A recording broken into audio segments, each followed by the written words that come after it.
Mary Celeste इतिहास का सबसे बड़ा अनसुलझा समुद्री रहस्य। समुद्र की गहराई अपने आप में हजारों राज छुपाए हुए हैं, लेकिन इतिहास में एक घटना ऐसी भी दर्ज है जिसने विज्ञान, कानून और इंसानी समझ को पूरी तरह हैरान कर दिया। यह कहानी है मैरी सेलेस्ट नाम के एक बदकिस्मत जहाज की, जिसे द गोस्ट शिप भी कहा जाता है। आइए इस रोंगटे खड़े कर देने वाले ऐतिहासिक रहस्य को गहराई से समझते हैं।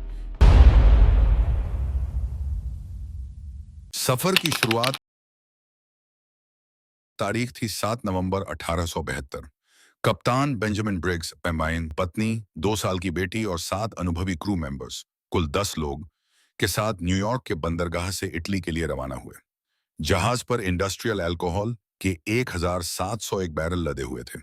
कप्तान ब्रिग्स बेहद ईमानदार और कुशल नाविक थे, और उनका क्रू भी समंदर के रास्तों का माहिर खिलाड़ी था। बीच समंदर में क्या दिखा? लगभग एक महीने बाद 5 दिसंबर 1872 को अटलांटिक महासागर में एक दूसरे ब्रिटिश जहाज डे ग्राटिया के कप्तान ने दूर से मैरी सेलेस्ट को अजीब तरीके से तैरते हुए देखा। जहाज की दिशा भटकी हुई थी और पाल आधे फटे हुए थे। जब डे ग्राटिया के नाविक मदद के लिए मैरी सेलेस्ट के अंदर पहुंचे, जो मंजर उन्होंने देखा उसने उनके होश उड़ा दिए। जहाज के अंदर के हैरान करने वाले सबूत। जब नाविकों ने जहाज की तलाशी ली तो वहां कोई लाश नहीं थी, ना ही कोई इंसान मौजूद था।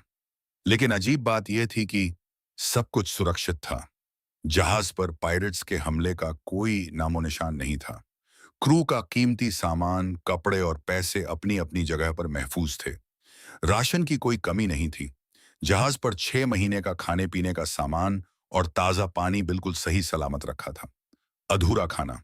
कुछ रिपोर्ट्स के मुताबिक डाइनिंग टेबल पर खाना इस तरह छूटा था जैसे लोग खाते खाते अचानक किसी चीज को देखकर उठ खड़े हुए हों।